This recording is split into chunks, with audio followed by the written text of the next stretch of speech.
بسم الله الرحمن الرحيم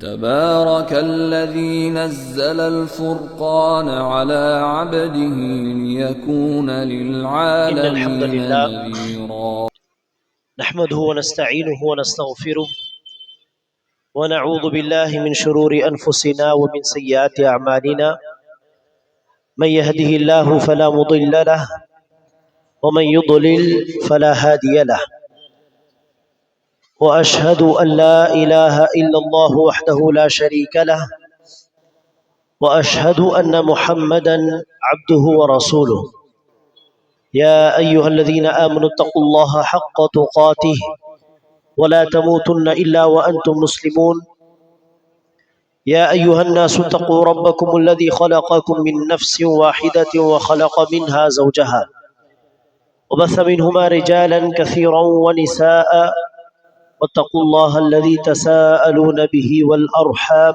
إن الله كان عليكم رقيبا يا أيها الذين آمنوا اتقوا الله وقولوا قولا سديدا يصلح لكم أعمالكم ويغفر لكم ذنوبكم ومن يطع الله ورسوله فقد فاز فوزا عظيما أما بعد فإن خير الحديث كتاب الله وخير الهدي هدي محمد صلى الله عليه وسلم وشر الأمور محدثاتها وكل محدثة بدعة وكل بدعة ضلالة وكل ضلالة في النار قال نبينا صلى الله عليه وسلم لا يدخل الجنة من كان في قلبه مثقال حبة من خردل من كبر. கண்ணியமிக்க சகோதரர்களே, இன்றைய இந்த சபையில் தற்பெருமை என்பது கூடாது, அகம்பாவம் கூடாது என்பதை குறித்து சில விஷயங்களை நான் எடுத்துரைக்க விரும்புகிறேன். அன்பானவர்களே, அரபியில் தற்பெருமை அல்லது பெருமை அடித்துக் கொள்வது, அகம்பாவம் என்பது கிபிர் எனப்படும். கிபிர் அல்லது தகப்புர் என்று சொன்னால் பெருமை என்ற அர்த்தம், தற்பெருமை என்ற அர்த்தம். நபிகள் நாயகம் ஸல்லல்லாஹு அலைஹி வஸல்லம் அவர்கள் ஒரு ஹதீஸிலே இந்த தற்பெருமை அல்லது பெருமை அடித்துக் கொள்வது, இந்த குணம் ஒருவருடைய உள்ளத்தில் இருந்தால் அது எவ்வளவு பயங்கரமானது, எவ்வளவு மோசமான ஒரு விளைவை ஏற்படுத்தக்கூடியது என்பதை சுட்டிக்காட்டும் விதத்திலே ரசூல் அவர்கள் சொல்கிறார்கள், லா யதுகுலுல் ஜன்னத மன் கான ஃபீ கல்பிஹி மிஸ்காலு ஹப்பத்தின் மின் ஹர்தலின் மின் கிப்ர். எவருடைய உள்ளத்தில் கடுகளவு தற்பெருமை இருக்குமோ, கடுகளவு பெருமை அடிக்கும் அந்த தன்மை இருக்குமோ, அந்த நபர் சொர்க்கத்தில் நுழைய மாட்டார்.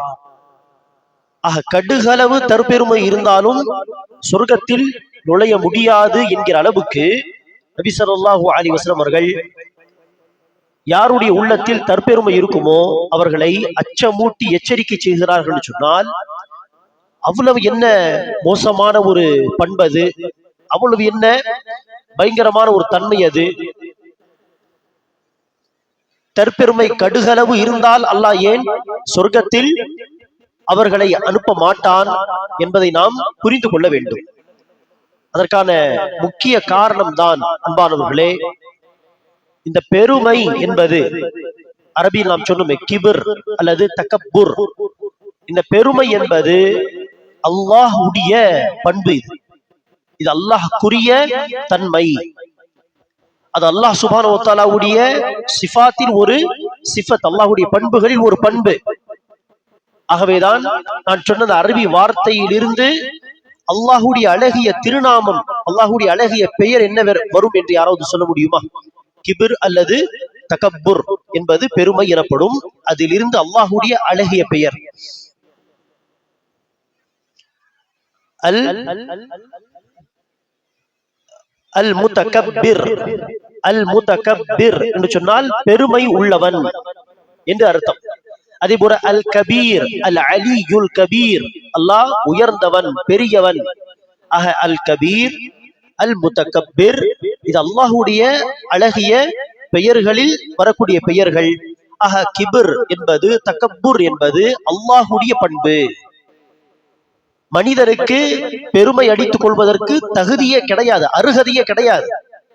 ஒரு மனிதனுக்கு தற்பெருமை கொள்வதற்கு, தக்கப்புர் கொள்வதற்கு அந்த தகுதியே இல்லை, அந்த உரிமையே இல்லை. அது முழுக்க முழுக்க அல்லாஹுடைய பண்பு. ஆகவேதான் ஒரு ஹதீஸிலே நபி ஸல்லல்லாஹு அலைஹி வஸல்லம் அவர்கள் சொல்கிறார்கள், அல்லாஹ் சொல்கிறான், அல்லாஹ் சொல்வதாக ரசூல் அவர்கள் அறிவிக்கிறார்கள். அல்லாஹ் சொல்கிறான், இந்த பெருமை என்பது அல் கிபிரியா, பெருமை என்பது என்னுடைய மேலாடை அல்லது என்னுடைய போர்வை.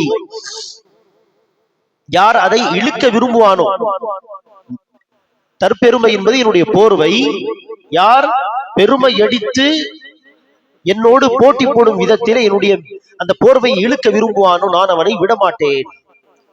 ஆக பெருமை அடித்துக் கொள்வதற்கு மனிதனுக்கு தகுதியே கிடையாது, உரிமையே கிடையாது. சற்று ஒவ்வொரு மனிதனும் சிந்தித்து பார்க்க வேண்டும். அல்லாஹ் சுப்ஹானஹு வ தஆலா படைத்திருக்கக்கூடிய இந்த பிரபஞ்சத்திலே மனிதனாகிய, தனி மனிதனாகிய என்னுடைய நிலை என்ன என்று சிந்தித்து பார்க்க வேண்டும். நம்மை சுற்றி இருக்கக்கூடிய இந்த பகுதி, அதில் ஒரு மனிதனாக நாம் நடமாடுகிறோம். அதுவும் அல்லாஹ் கொடுத்த உயிர். அல்லாஹ் நாடும் பொழுது அந்த உயிர் எடுக்கப்படும். அடுத்து அந்த உடலை பார்த்து மக்கள் பெயர் சொல்லி கூட அழைக்க மாட்டார்கள். மையத்து, ஜனாசா, ஜனாசா எப்போது எடுப்பீர்கள் என்று தான் சொல்வார்கள். பெயர் சொல்லி கூட அழைக்கப்பட மாட்டாது. பிறப்பதற்கு முன்பாக, பெயர் வைத்து நம்மை அழைப்பதற்கு முன்பாக, தஹர் அத்தியாயத்தில் அல்லாஹ் சொல்வது போல் முதல் வசனத்திலே, ஹல் அத்தா அலல் இன்சானி ஹீனும் மினத் தஹர் லம் யகுன் ஷைஅம் மذ்கூரா, சொல்லும் அளவுக்கு கூட ஒரு விஷயமாக அந்த மனிதன் இருந்திருக்கவில்லை. நம்மை குறித்து எந்த ஒரு பேச்சும் கிடையாது.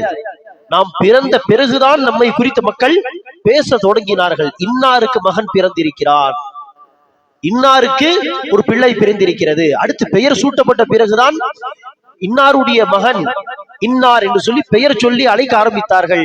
அதற்கு முன்பு நம்மை குறித்து பேச்சே கிடையாது உலகத்தில். ஆக நம்மை குறித்து ஒரு பேச்சே இல்லாமல் இருந்த ஒரு காலம். அடுத்து நாம் பிறந்து நமக்கு பெயர் சூட்டப்பட்ட பிறகுதான் நம்மை குறித்து ஏதோ மக்கள் பேச தொடங்கினார்கள். அடுத்து வஃபாத்தாகிவிட்டால் அடுத்து நம்மை குறித்த பல பேச்சுகள் இல்லாமலே போய்விடும். நன்மையான சில காரியங்கள் செய்து நாம் போனாலே தவிர. அப்படிப்பட்ட ஒரு மனிதன் அடுத்து அல்லாஹ்வுடைய படைப்பினங்களுக்கு மத்தியில் நம்முடைய நிலை என்ன என்று பார்த்தால், இந்த வானங்களுக்கு முன்னால் இந்த பூமியில் ஒரு மனிதனாக நாம் எந்த நிலையில் இருக்கிறோம் யோசித்து பாருங்கள். இந்த 7 வானங்கள், இதுடைய நிலையே அல்லாஹ்வுடைய மற்ற சில படைப்பினங்களுக்கு முன்பாக இந்த 7 வானங்களுடைய நிலை என்னவென்றால், நபி ஸல்லல்லாஹு அலைஹி வஸல்லம் அவர்கள் சொல்கிறார்கள், அல்லாஹ்வுடைய குர்சிக்கு முன்னால். அல்லாஹ்வுடைய குர்சி என்பது என்னது? அல்லாஹ் தன்னுடைய 2 பாதங்களை எங்கு வைப்பானோ அந்த இடத்துக்கு பேர் தான் குர்சி. அர்ஷ் என்பது அல்லாஹ்வுடைய சிம்மாசனம்.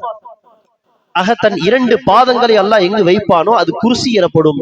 ரசூல் அவர்கள் ஹதீஸில் சொல்கிறார்கள், அல்லாஹ்வுடைய குர்சிக்கு முன்னால் 7 வானங்களும் 7 பூமியும் எப்படி இருக்கும் என்றால், ஒரு பெரிய பாலைவனத்தில் ஒரு சிறிய வளையம், ஒரு சின்ன ரிங்கு கீழே விழுந்திருந்தால் பெரிய பாலைவனத்தில் எப்படி இருக்குமோ அப்படிதான் அல்லாஹ்வுடைய குர்சிக்கு முன்னால் 7 வானங்களுடைய நிலை. அப்படி இருக்க அன்பானவர்களே, அந்த 7 வானங்களில் இது நமக்கு தெரிவது ஒரு வானம். அந்த வானத்திற்குள் பல நட்சத்திரங்கள் உண்டு, பல கோள்கள் உண்டு. அதற்கு மத்தியில் தான் இந்த சூரியனும் உண்டு. அந்த சூரியனுடைய குடும்பம் என்று அழைக்கப்படுகின்ற இந்த பூமி, மற்ற விஷயங்கள் உண்டு. அந்த பூமியில் ஒரு மனிதனாக நாம் இருக்கிறோம் என்று சொன்னால் நம்முடைய நிலை என்ன? நமக்கு தற்பெருமை கொள்ளக்கூடிய தகுதி இருக்கிறதா? எந்த அளவிற்கு சொன்னால், தற்பெருமை கொள்ளக்கூடிய கடுகளவு உரிமை இருக்கிறதா யோசித்து பாருங்க. கடுகளவு கூட நமக்கு என்ன கிடையாது, பெருமை அடித்துக் கொள்வதற்கான தகுதி கிடையாது. அதற்காக தான் ரசூல் சொன்னார்கள், கடுகளவு தற்பெருமை இருந்தாலும் சொர்க்கத்தில் போக முடியாது. அவ்வளவு மோசமான ஒரு பண்புதான் ஒரு மனிதன் தற்பெருமை கொள்வது. தற்பெருமை கொள்வதற்காக தகுதி உள்ளவன் அல்லாஹ் ஒருவன் தான் என்பதை நாம் விளங்கிக் கொள்ள வேண்டும். அல்லாஹ் குர்ஆனில் சொல்கிறான், எவர்கள் தற்பெருமை கொண்டு, பெருமை அடித்துக் கொண்டு அல்லாஹ்வை வணங்காமல் இருக்கிறார்களோ அவர்கள் நாளை மறுமை நாளில் அந்த பெருமைக்கு அப்படியே நேர்மாறாக இழிவானவர்களாக நரகத்தில் புகுவார்கள். யார் பெருமை அடித்துக் கொள்வார்களோ அல்லாஹ் அவர்களுக்கு அப்படியே அதற்கு நேர்மாற்றமான நிலையில் போட்டு விடுவார். இழிவானவர்களாக அல்லாஹ் அவர்களை நரகத்தில் நுழைப்பான் என்று குர்ஆன் அச்சமூட்டி எச்சரிக்கை செய்கிறது. கடுகளவு பெருமை இருந்தால் சொர்க்கத்தில் நுழைய முடியாது என்று ஹதீஸ் அச்சமூட்டி எச்சரிக்கை செய்கிறது. அப்படி இருக்க நாம் தற்பெருமையை, தகப்பூர் அல்லது கிப்ரை முழுவதுமாக என்ன செய்ய வேண்டும்? தன்னுடைய வாழ்க்கையில் தவிர்த்து கொள்ள வேண்டும்.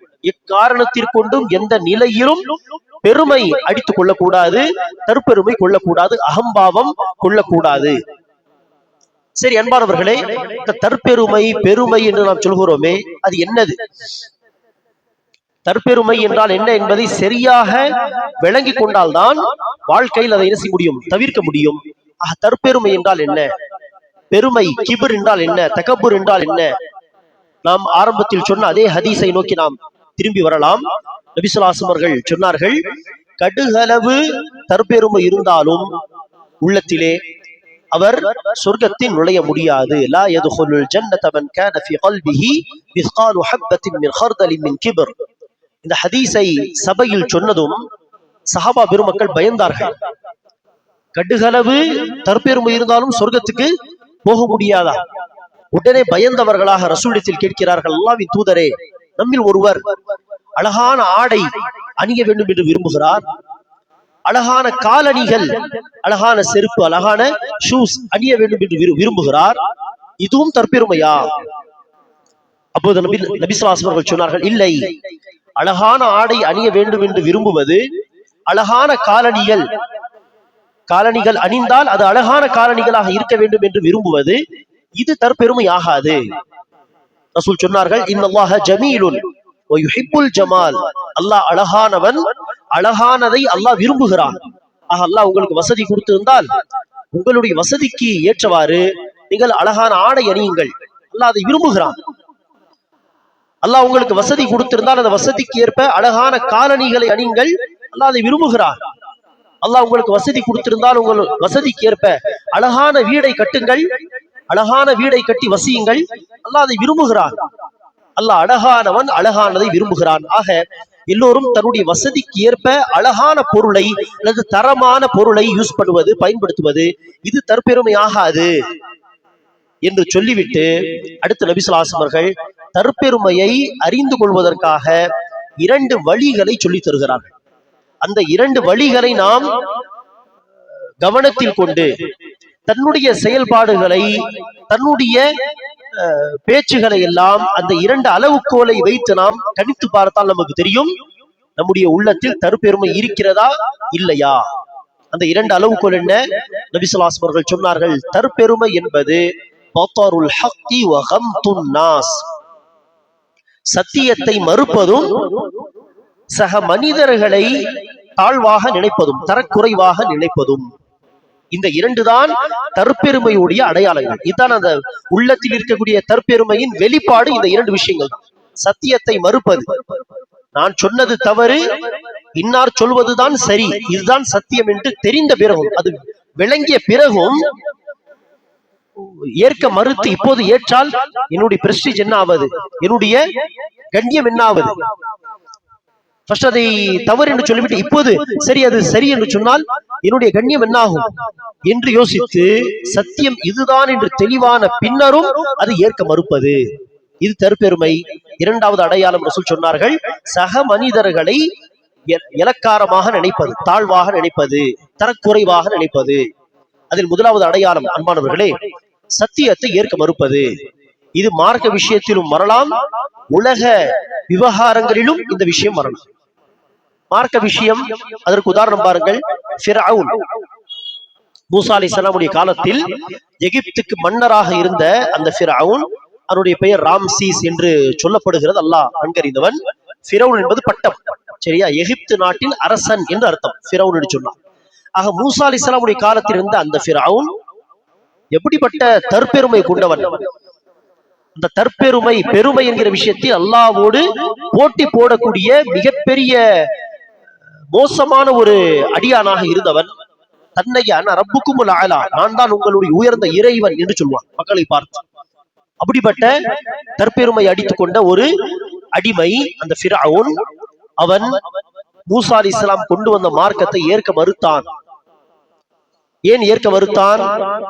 மூசா அலைஹிஸ்ஸலாம் அவர்கள் பொய் சொல்கிறார் என்று ஃபிரௌன் நினைத்தானா? மூசா அலைஹிஸ்ஸலாம் அவர்களும் ஹாரூன் அலைஹிஸ்ஸலாமும் இருவரும் பொய் சொல்கிறார்கள் என்று நினைத்த காரணத்தினால் ஃபிரௌன் மூசாவுடைய ஹாரூனுடைய அழைப்பை ஏற்க மறுத்தானா என்று கேட்டால் இல்லை. மூசா அலைஹிஸ்ஸலாம் சொல்வது உண்மை, ஹாரூன் அலைஹிஸ்ஸலாம் சொல்வது உண்மை என்று ஃபிரௌனுக்கு தெரியும். ஃபிரௌன் மூசா அலைஹிஸ்ஸலாம் அவர்களையும் ஹாரூன் அலைஹிஸ்ஸலாமையும் பொய்ப்பிக்கவில்லை. அதாவது இவர்கள் பொய் சொல்கிறார்கள், நான் இவர்களை நம்ப மாட்டேன் என்கிற அடிப்படையில் மூசா ஹாரூன் அவர்கள் கொண்டு வந்த மார்க்கத்தை ஏற்க மறுக்கவில்லை. மாறாக அவன் மூசா அலைஹிஸ்ஸலாம் ஹாரூன் அலைஹிஸ்ஸலாமுடைய அழைப்பை ஏற்க மறுத்ததுக்கு காரணம் முழுக்க முழுக்க இந்த தற்பெருமைதான், தக்கப்புர் தான். அல்லாஹ் குர்ஆனிலே சொல்கிறான், வஜஹது பிஹா வஸ்தைகனத்ஹா அன்ஃபுஸுஹும் ظுல்மன் வஉலுவா ஃபன்துர் கைஃப கான ஆகிபத்துல் முஃப்ஸிதீன். அவர்களுடைய உள்ளங்கள் அதை நம்பிக்கை கொண்ட போதிலும், மூசா அலைஹிஸ்ஸலாம் கொண்டு வந்த மார்க்கத்தை ஃபிரௌனுடைய கூட்டாளிகள் அவர்களுடைய உள்ளங்கள் உறுதியாக நம்பிக்கை கொண்ட போதிலும் அவர்கள் வெளிப்படை நினைச்சார்கள், அதை நிராகரித்தார்கள் என்று அல்லாஹ்வே சொல்கிறார். ஃபிரௌனுடைய உள்ளத்தில் மூசா அலைஹிஸ்ஸலாம் கொண்டு வந்த மார்க்கம் சத்திய மார்க்கம் என்கிற அந்த நம்பிக்கை இருந்தது என்பதை அல்லாஹ்வே குர்ஆனிலே பதிவு செய்கிறார். உள்ளத்தில் நம்பிக்கை இருந்தது. மூசா போய் சொல்ல மாட்டார், மூசா கொண்டு வந்த மார்க்கம் சத்திய மார்க்கம் தான். ஆனால் வெளிப்படை நினைச்சுகிறான் ஒவ்வொரு முறையும், நான் அதை ஏற்க மாட்டேன், நான் தான் ரப்பு, நான் தான் ரப்பு. ஆக தற்பெருமைதான் ஃபிரௌன் சத்திய மார்க்கத்தை மறுத்ததுக்கு அடிப்படை காரணம். இதே காரணம் யாருக்கு பொருந்தும்? ரசூலுடைய காலத்தில் வாழ்ந்த ஃபிரௌன் யாரு? ரசூலுடைய காலத்தில் வாழ்ந்த ஃபிரௌன் யாரு? அபூ ஜஹல். ரசூல் சொன்னார்கள், இந்த உம்மத்துடைய ஃபிரௌன் யாரு? அபூ ஜஹல் என்று சொன்னார்கள். ஆக அந்த ஃபிரௌனும் தற்பெருமை காரணமாக தான் சத்திய மார்க்கத்தை ஏற்க மறுத்தான். இந்த உம்மத்துடைய ஃபிரௌன் அபூ ஜஹலும் தற்பெருமை காரணமாக தான் நபிகள் நாயகம் கொண்டு வந்த மார்க்கத்தை ஏற்க மறுத்தானே ஒழிய முஹம்மத் பொய் சொல்கிறார் என்று அவர் நினைக்கவில்லை. முஹம்மத் பொய் சொல்கிறார், ஆகவே அவர் கொண்டு வந்த மார்க்கத்தை கூடாது, ஏற்க கூடாது என்பது அபூ ஜஹலுடைய நிலைப்பாடு அல்ல. அவன் ரசூலை பொய்யாக்கவில்லை, மாறாக தற்பெருமைதான் அடிப்படை பிரச்சனை. ஒருவன் அபூ ஜஹலை பார்த்து கேட்கிறான், முஹம்மது கொண்டு வந்த மார்க்கத்தை நீங்கள் நிராகரிக்கிறீர்களே, என்ன முஹம்மது பொய் சொல்கிறாரா? அதற்கு அபூ ஜஹல் சொல்கிறான், இல்லை, முஹம்மது பொய் சொல்லவில்லை, முஹம்மது பொய் சொல்ல மாட்டார், முஹம்மது பொய் சொல்பவர் அல்ல. அப்படி இருக்க எதற்காக மறுக்கிறீர்கள் என்று கேட்க அபூ ஜஹல் சொல்கிறான், இல்லை, அந்தஸ்துகள், பதவிகள், பொறுப்புகள் என்று எல்லா விஷயத்திலும் என்னுடைய குடும்பமும் முகமதுடைய குடும்பம் பனு ஹாஷிமும் எல்லோரும் குரைஷ் தான். குரைஷ் என்பது ஒரு கோத்திரம். அந்த கோத்திரத்தில் பல குடும்பங்கள் இருக்கும். ரசூலுடைய குடும்பம் பனு ஹாஷிம், அபூ ஜஹலுடைய குடும்பம் பனு அப்து ஷம்ஸ் அல்லது பனு அம்ர் என்று ஏதோ ஒரு பெயர், சரியா? பனு அப்து ஷம்ஸ், பனு ஹாஷிம் என்று பல குடும்பங்கள் சேர்ந்து ஒரு கோத்திரம், குரைஷ் கோத்திரம். ஆக அவன் சொல்கிறான், எல்லா விஷயத்திலும் என்னுடைய குடும்பமும் முகமதுடைய குடும்பம் பனு ஹாஷிமும் சரி சமமாக பயணித்து வருகிறோம். நாங்கள் ஹாஜிகளுக்கு இந்தந்த சேவையை செய்து தருவோம். பனு ஹாஷிம் குடும்பம் ஹாஜிகளுக்கு இந்தந்த சேவை செய்து தருவார்கள். காபத்துல்லாவுடைய இந்தந்த பொறுப்பு நம்முடைய குடும்பத்தில் இருக்கிறது, காபத்துல்லாவுடைய இந்தந்த பொறுப்பு பனு ஹாஷிம் கையில் இருக்கிறது. இப்படி எல்லா விஷயத்திலும் கண்ணியத்திலும் எங்கள் குடும்பமும் பனு ஹாஷிம் குடும்பமும் சமமாக பயணிக்கும் பொழுது பனு ஹாஷிம் குடும்பத்தை சார்ந்த முகம்மது தன்னை நபி என்று சொல்லிவிட்டார், நான் எங்கிருந்து தூதை கொண்டு வருவது? எங்கள் குடும்பத்தை விட பனு ஹாஷிம் குடும்பம் எப்படி உயர்ந்து போகலாம்? ஆக நாங்கள் அதை மறுக்கிறோம். பாருங்கள், தற்பெருமைதான், நாங்கள் தான் உயர்ந்தவர்களா இருக்க வேண்டும் என்கிற அந்த தற்பெருமைதான் அபூ ஜஹல் இந்த மார்க்கத்தை மறுத்ததுக்கு காரணமே ஒழிய முஹம்மது ஸல்லல்லாஹு அலைஹி வஸல்லம் அவர்களுடைய பேச்சில் அவனுக்கு சந்தேகம் கிடையாது, இந்த மார்க்கத்தில் அவனுக்கு சந்தேகம் கிடையாது. அன்பானவர்கள், இப்படி இந்த காலத்தில் கூட, இது சில காஃபிர்களுடைய உதாரணம், இந்த காலத்தில் கூட சில பிதஅத்வாதிகள் பிதஅத்தில் இருப்பார்கள். அவர்கள் பிதஅத்தில் இருப்பது தெளிவாக எடுத்து சொல்லப்பட்டாலும் பல பிதஅத்வாதிகள் நினைச்சுவார்கள், தான் இருக்கக்கூடிய நிலைப்பாட்டை விட்டு தர மாட்டார்கள். இல்லை, நான் சொல்வதுதான் சரி, என்னதான் 100 ஆதாரங்கள் காட்டப்பட்டாலும் சரி, என்னதான் 20 வசனங்கள் காட்டப்பட்டாலும் சரி, 20 ஹதீசுகள் காட்டப்பட்டாலும் சரி, தெளிவான ஹதீசுகள், தெளிவான ஆதாரங்கள் காட்டப்பட்டாலும் சரி, அவன் என்ன செய்வான்? இல்லை இல்லை, நான் சொல்வதுதான் சரி. பல பிதஅத்வாதிகளுடைய பிரச்சனை இந்த தற்பெருமை. தற்பெருமை காரணமாக தான் அவர்கள் நினைச்சுகிறார்கள் சத்தியத்தை, சுன்னா, நேர்வழியை, நபி வழியை ஏற்க மறுக்கிறார்கள். அந்த காலத்தில் ஒரு பெரிய மார்க்க அறிஞர் வாழ்ந்தார்கள். அவருடைய பெயர் அபுல் ஹசன் அல் அஷ்அரி. அவருடைய பெயரை வைத்துதான் பிற்காலத்தில் அஷ்அரி என்கிற ஒரு கூட்டம் உருவானது. அஷாயிரா என்று சொல்வார்கள், அஷ்அரியா என்று சொல்வார்கள். இந்த அறிஞருடைய பெயரை வைத்து உருவான கூட்டம் அது. ஆனால் அந்த அறிஞர் அபுல் ஹசன் அல் அஷ்அரி என்ன செய்கிறார்? அவர் வழிகேட்டில் இருந்த பொழுது உருவான கூட்டம் இந்த அஷாயிரா கூட்டம். ஆனால் அவரே அல்ஹம்துலில்லாஹ் அல்லாஹ்வுடைய கிருபையால் நேர்வழிக்கு வந்து விட்டார். அவருடைய வாழ்க்கை 3 நிலைகள் என்று சொல்வார்கள். அதில் வழிகேட்டில் இருந்த பொழுது உருவான கூட்டம் தான் இந்த அஷாயிரா என்கிற ஒரு சிந்தனை ரீதியான பிதத்வாதி கூட்டம். ஆனால் 3வது நிலையாக அபுல் ஹசன் அஷ்அரி என்ன செய்தார்கள்? தன்னுடைய சிந்தனையை மாற்றி அஹ்லுஸ் சுன்னா கொள்கைக்கு வந்து விட்டார்கள். அவர் அஹ்லுஸ் சுன்னா கொள்கைக்கு வந்த பொழுது இமாம் அஹ்மத் பின் ஹம்பல் அவர்களுடைய போதனைகள் அவருக்கு தெரிய வந்து அவர் அஹ்லுஸ் சுன்னா கொள்கை சஹாபாவுடைய மன்ஹஜில் வந்த பொழுது என்ன செய்தார்களாம்? அபுல் ஹசன் அல் அஷ்அரி ரலியல்லாஹு ரஹிமஹுல்லாஹ் மிம்பரில் ஏறி தன்னுடைய ஜுப்பாவை கலட்டினார்கள். கலட்டி சொன்னார்களாம் மக்களை பார்த்து, இதுவரை நான் இந்த மேடையில் நின்று எந்தெந்த சிந்தனையை பேசினேனோ அந்த சிந்தனைகளை விட்டு எப்படி நான் இந்த ஜுப்பா, இந்த மேலாடையை விட்டு வெளியே வந்து விட்டேனோ, இந்த மேலாடையை கலட்டி தூக்கி எரிந்து விட்டேனோ, அதே போல் இதற்கு முன்னால் நான் பேசிய கொள்கையெல்லாம் நான் தூக்கி எரிந்து விட்டேன். அதை விட்டு நான் வெளியே வந்து விட்டேன். எனக்கும் அந்த கொள்கைக்கும் சம்பந்தம் கிடையாது. இனிமேல் நான் சொல்லக்கூடிய கொள்கை எல்லாம் அஹ்மத் பின் ஹம்பல் என்கிற அந்த இமாம் சொல்லக்கூடிய கொள்கை, சஹாபாவுடைய கொள்கை தான் நான் சொல்வேன் என்று நினைச்சார்கள். பகிரங்கமாக எடுத்து சொன்னார். இப்படிதான் நினைச்ச வேண்டும்.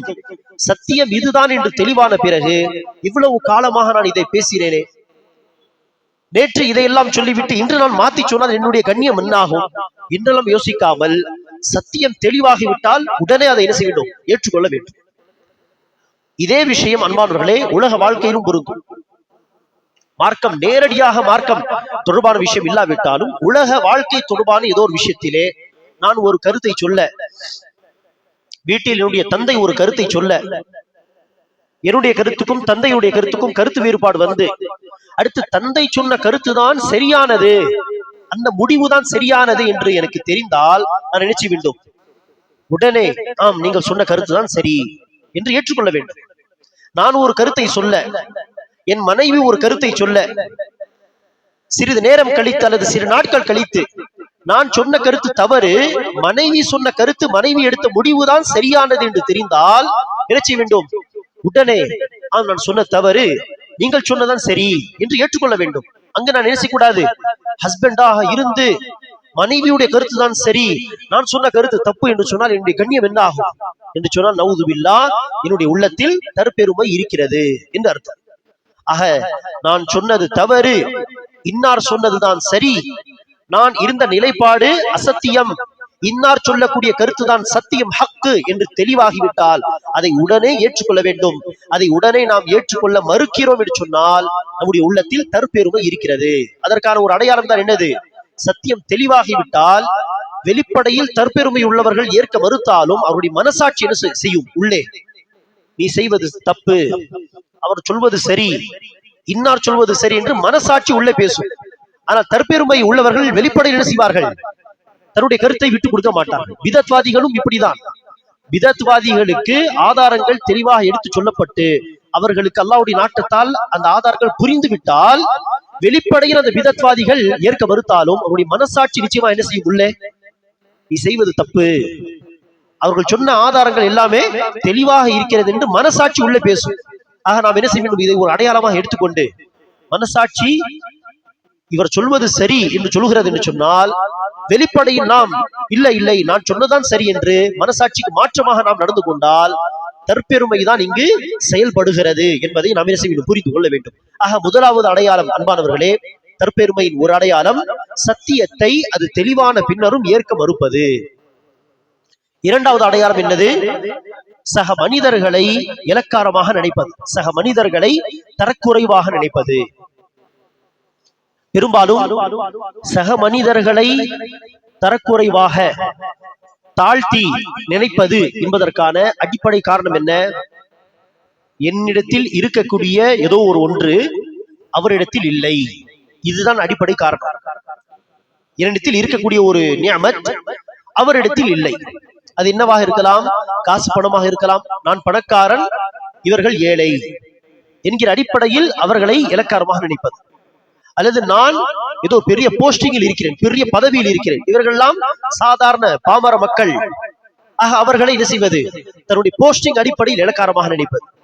அல்லது நான் அழகாக இருக்கிறேன், இவர்கள் எல்லாம் அழகு இல்லை என்று சொன்னால் அழகின் அடிப்படையில் என்ன செய்வது?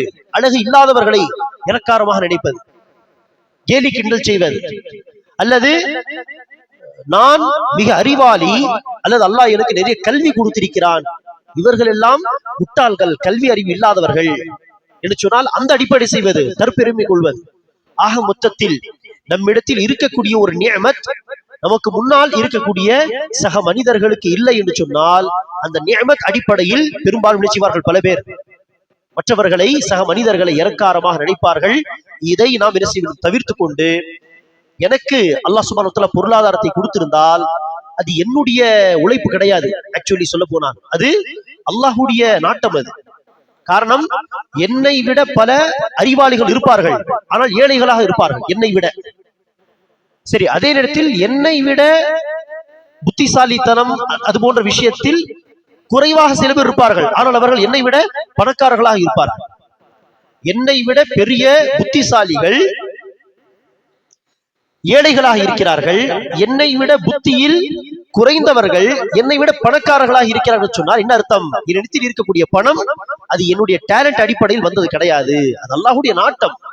டேலண்ட் அடிப்படையில் வருவதாக இருந்தால் என்னை விட அதிகமான டேலண்ட் உள்ளவர்கள் என்னை விட பெரிய பணக்காரர்களாக இருக்க வேண்டுமே. என்னை விட டேலண்டில் குறைவாக இருக்கக்கூடியவர்கள் என்னை விட வசதியில் குறைந்தவர்களாக தான் இருக்க வேண்டும். ஆனால் இந்த அளவுக்குள் எல்லாம் பல நேரங்களில் மாறுபடுகிறது என்று சொன்னால் என்ன அர்த்தம்?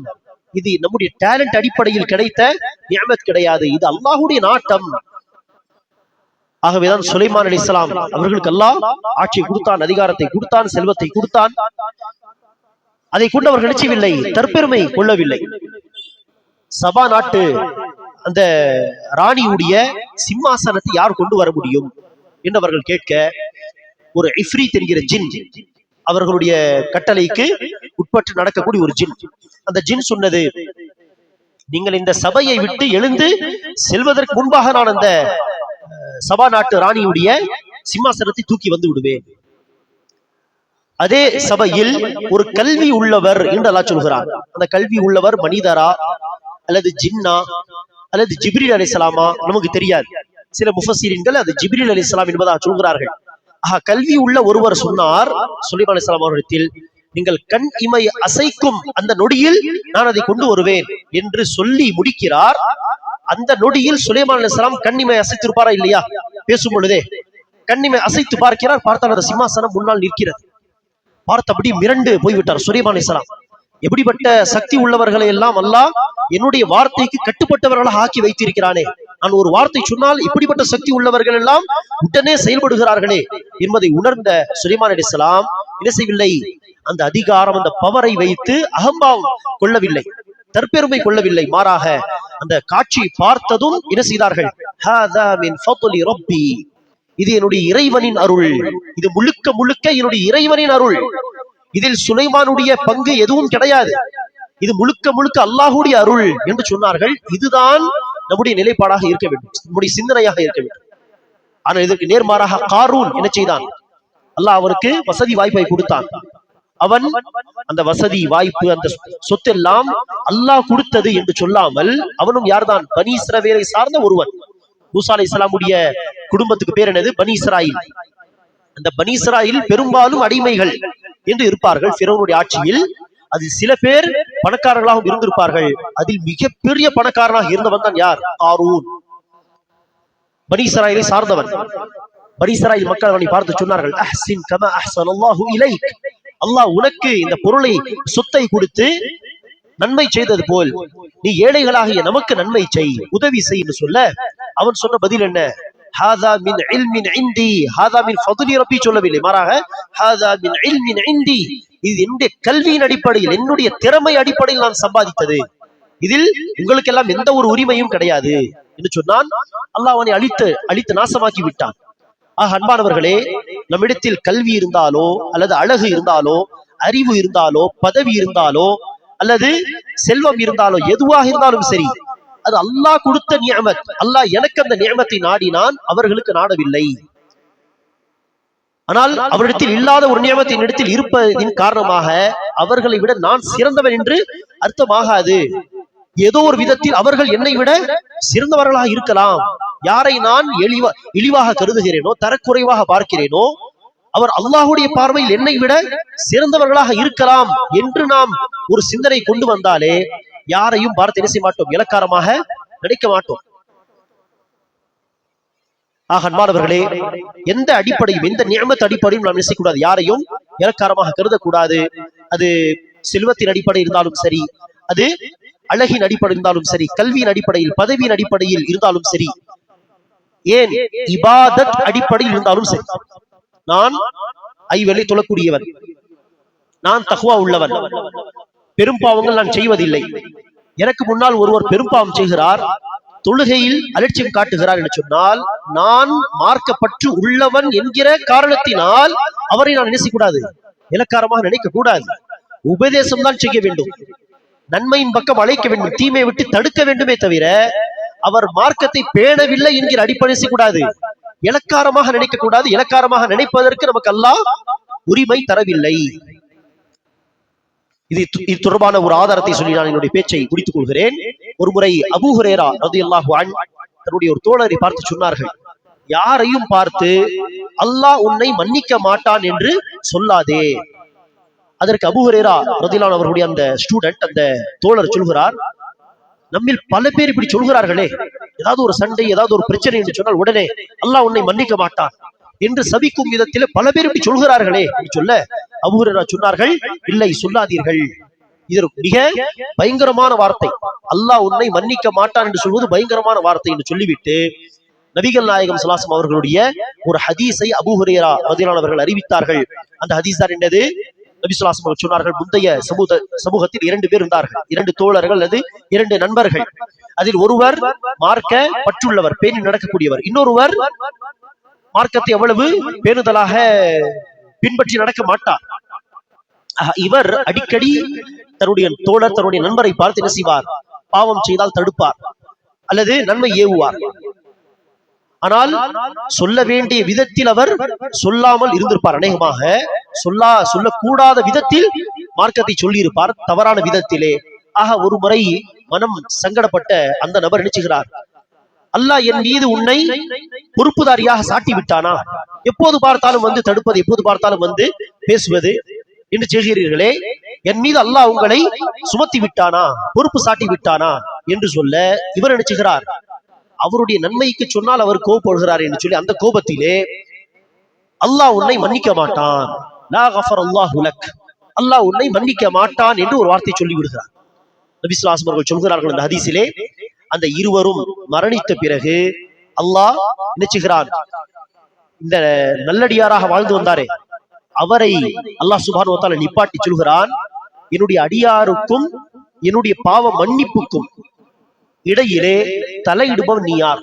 சத்தியம் செய்து அல்லாஹ் மீது சத்தியமாக அல்லாஹ் உன்னை மன்னிக்க மாட்டான் என்று, நான் இன்னாருடைய பாவத்தை மன்னிக்க மாட்டேன் என்று சத்தியம் செய்து இந்த விஷயத்தில் தலையிடுபவன் நீ யார்? உன்னுடைய இபாதத்துகளை நான் நாசமாக்கி விட்டேன், அவருடைய பாவங்களை நான் மன்னித்து விட்டேன் என்று அல்லாஹ் சுப்ஹானஹு வ தஆலா சொல்வதாக நபி ஸல்லல்லாஹு அலைஹி வஸல்லம் சொல்கிறார்கள். ஆக பாருங்கள், அந்த நபர் இப்படிப்பட்ட ஒரு வார்த்தையை, அல்லாஹ்வுடைய வேலை அது, யாரை மன்னிப்பது யாரை மன்னிக்காமல் தண்டிப்பது என்பது அல்லாஹ்வுடைய நாட்டம். அல்லாஹ்வுடைய நாட்டத்தில் தலையிடும் விதத்திலே அல்லாஹ் உன்னை மன்னிக்க மாட்டான் என்கிற வார்த்தையை பேசியவர் எந்த அடிப்படையில் பேசினார்? அவரிடத்தில் மார்க்கம் இருக்கிறது, அவருடைய தோழரிடத்தில் மார்க்கம் இல்லை என்கிற அந்த அகம்பாவம் தான், அந்த பெருமை தான், அந்த தக்கப்புர் தான். அந்த தக்கப்புர் தான் அத்தகைய வார்த்தைகளை பேச வைத்தது என்று சொன்னால் அது எவ்வளவு மோசமானது என்பதை இந்த ஹதீஸ் நமக்கு எடுத்துச் சொல்கிறது. அன்பானவர்கள், நபிகள் நாயகம் ஸல்லல்லாஹு அலைஹி வஸல்லம் சொன்ன இந்த 2 அடையாளங்கள், சத்தியத்தை அது தெளிவான பிறகும் ஏற்க மறுப்பது, மனசாட்சி அதை ஏற்கும் ஆனால் வெளிப்படையில் அதை ஏற்க மறுப்பது, இரண்டாவதாக சக மனிதர்களை நம்மிடத்தில் இருக்கக்கூடிய ஒரு நிஅமத் அவர்களிடத்தில் இல்லை என்கிற ஒரே காரணத்திற்காக இலக்காரமாக நினைப்பது, தாழ்த்தி பார்ப்பது என்கிற இந்த 2 குணங்கள் நம்மிடத்தில் இருக்கிறதா என்று நாம் தன்னுடைய வாழ்க்கை, தன்னுடைய செயல்பாடுகள், தன்னுடைய பேச்சுகள் அதையெல்லாம் பரிசோதனை செய்து பார்த்து, அப்படி நாம் தற்பெருமை கொள்பவர்களாக இருந்தால் அல்லாஹ்வுக்கு பயந்து நாம் தன்னுடைய உள்ளத்திலிருந்து அந்த தற்பெருமை தூக்கி எரிய வேண்டும். இல்லை என்று சொன்னால் தற்பெருமை கொள்பவர்களுடைய நிலை இந்த உலகத்திலும் மோசமானதாக இருக்கும். இந்த உலகத்தில் அல்லாஹ் அவகாசம் கொடுத்து விட்டு விட்டாலும் மறுமையில் அவர்கள் இழிவானவர்களாக நரகத்தில் நுழைவார்கள் என்று அல்லாஹ் சுப்ஹானஹு வ தஆலா அச்சமூட்டி எச்சரிக்கை செய்யக்கூடிய அந்த வார்த்தைகளை நாம் ஒரு நாளும் என்ன செய்யக்கூடாது, மறக்க கூடாது. அல்லாஹ் சுப்ஹானஹு வ தஆலா நம்முடைய உள்ளங்களை இந்த தற்பெருமை, தக்கப்புர், கிபரை விட்டு பரிசுத்தப்படுத்துவானாக. தக்கப்புருக்கு பதிலாக அல்லாஹ் சுப்ஹானஹு வ தஆலா நம்முடைய சொல்லிலும், நம்முடைய செயலிலும், நம்முடைய உள்ளங்களிலும் பணிவை அல்லாஹ் சுப்ஹானஹு வ தஆலா ஏற்படுத்துவானாக. பணிவு யாரிடத்தில் இருக்குமோ அல்லாஹ் அவர்களை இன்னும் உயர்த்துவான் என்று ரசூல் அவர்கள் சொன்னார்களே, அந்த ஹதீஸுக்கு ஏற்ப அமல் செய்யக்கூடிய பாக்கியத்தை அல்லாஹ் சுப்ஹானஹு வ தஆலா நமக்கு தருவானாக. சத்தியம் அது மார்க்க விஷயத்தில் இருந்தாலும் சரி, உலக விவகாரங்களில் இருந்தாலும் சரி, அது தெளிவான பிறகு உடனே அதை ஏற்கக்கூடிய மனப்பான்மை அல்லாஹ் சுப்ஹானஹு வ தஆலா நமக்கு வழங்குவானாக. சக மனிதர்களை இலக்காரமாக கருதுவது என்கிற அந்த மோசமான பண்பை விட்டு அல்லாஹ் நம்மை பாதுகாத்து, சக மனிதர்கள் யாராக இருந்தாலும் அவர்களை கண்ணியப்படுத்தக்கூடிய, கண்ணியமாக நடத்தக்கூடிய நன்மக்களாக அல்லாஹ் சுப்ஹானஹு வ தஆலா என்னையும் உங்களையும் ஆக்கிருவானாக. ஆமீன். வாஹு தஅவானா அல்ஹம்துலில்லாஹி ரப்பில் ஆலமீன். அஸ்ஸலாமு அலைக்கும் வரஹ்மத்துல்லாஹி வபரகாத்துஹு.